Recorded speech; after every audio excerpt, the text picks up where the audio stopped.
Vem cá, vocês já pararam para pensar o que é realmente a besta das profecias da Bíblia? Porque assim, na profecia conta que no final se levantaria um eleito, alguém que pregaria, digamos, seriam os pregadores de última hora, aqueles que ensinariam as pessoas como se salvar e etc. Mas haveria uma besta, certo? Ou alguém com dois chifres que pregaria, digamos assim, a besta como sendo certo. Mas, se a gente for parar para pensar, é uma coisa bem boçal, literalmente. Assim, sempre na natureza, sempre teve questão, desde os primórdios da humanidade, sempre teve aquela pergunta: como vamos sobreviver? Certo? Tá chovendo, inverno, frio, beleza. Pele, casaco, proteção, muros, casa. Sempre teve aquela questão. Como ter uma vida longa, feliz, saudável? Então, não só a Bíblia. Se tu for pegar os Vedas da Índia, se tu for pegar os Sumérios, os Mesopotâmios, enfim, até na Ásia, sempre teve aquele grupo que não quer morrer, que geralmente quer viver com um pouco mais de paz e conforto, pelo amor de Deus, né? Na ausência de discórdia, e desde então começam a se desenvolver religiões. Algo muito bonito, muito bom, né? O pensamento deixa de ser ambicioso e exagerado, do tipo ser o maior ou pior guerreiro, e começa a virar uma coisa mais vamos ser amigo, vamos deixar de brigar, vamos trabalhar junto. Inclusive dessa história de trabalhar junto começam as grandes construções. Já que eu tô querendo chegar, em qualquer religião, ou seja, não é uma sabedoria humana, é uma sabedoria universal, isso é meio que óbvio. Em qualquer povoado ou grupo que você vê, existe uma receita do sucesso que é o amor e a fraternidade, aquela coisa, se a gente der as mãos e trabalhar junto, é óbvio que não vai dar treta. Mas sempre houve o predador e a presa. E querendo ou não, quem quebra a paz do grupo, começa a atiçar todo mundo, estressar todo mundo. Primeiro, sempre vai ter aquele aspecto chamar a atenção, é o visto. Segundo, sempre vai ter aquele aspecto de o aparente saindo na vantagem.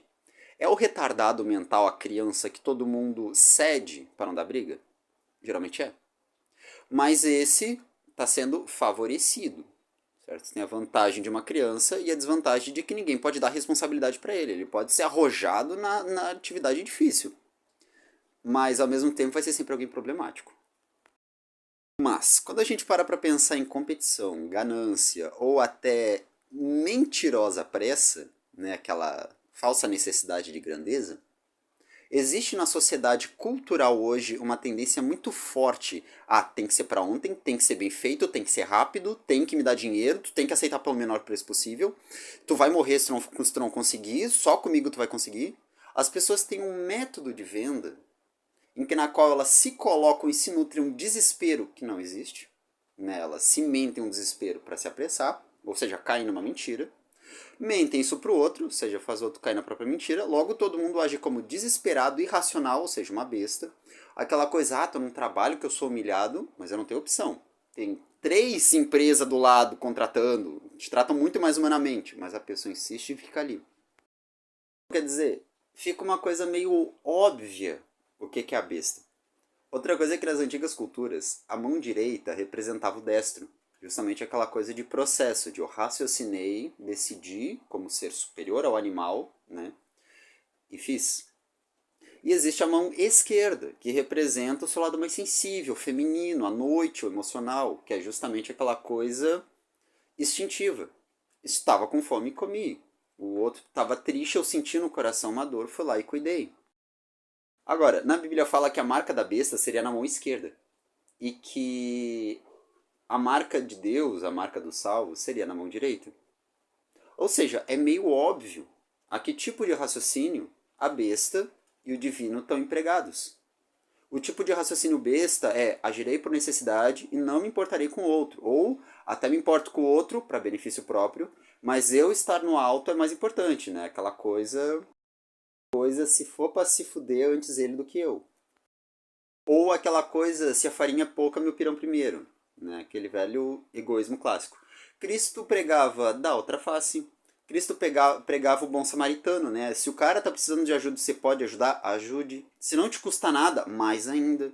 Se tu sabe que você não vai morrer, não custa tu perder uma refeição e ajudar. Agora, vamos falar de status e poder, certo? A criança tá ali sarneando, né? A criança ela tem intolerância, a criança tô com fome, ela quer comida na hora, a criança tá entediada, ela começa a brincar. O adulto já tem experiência, ele pode esperar 3, 4, 5 horas sentado tranquilo. A criança não. O adulto, ele tem trabalho, ele tem salário, ele pode sair comprar um chocolate, ele pode sair comprar um negócio. A criança não. A criança depende do pai. Então veja bem, pai e mãe estão numa posição superior, eles têm o poder de cuidar da criança, sustentar a criança, ou seja, o pai e a mãe é um otário e a criança é o rei. A criança ela é mimada porque ela é frágil, ela é incapaz. E os pais são mais cristãos, se sacrificam, dão a comida de graça para um serzinho que não trabalha, porque são nobres a isso. O que eu quero chegar é que o mais poderoso não é o que abusa. O mais poderoso é aquele que tem sobrando para doar.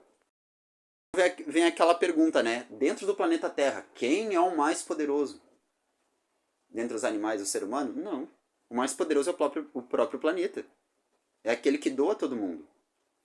As plantas, elas podem ser comidas. Só que as plantas não precisam de ninguém para processar mineral. Elas mesmas desenvolvem proteína da terra.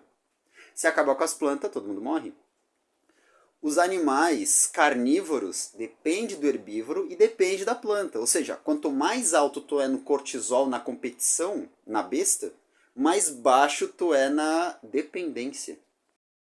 Voltamos àquela questão, fica meio óbvio ao que a Bíblia se refere quando fala de a besta e de Cristo. É só uma questão de qualquer coisa além disso é firula.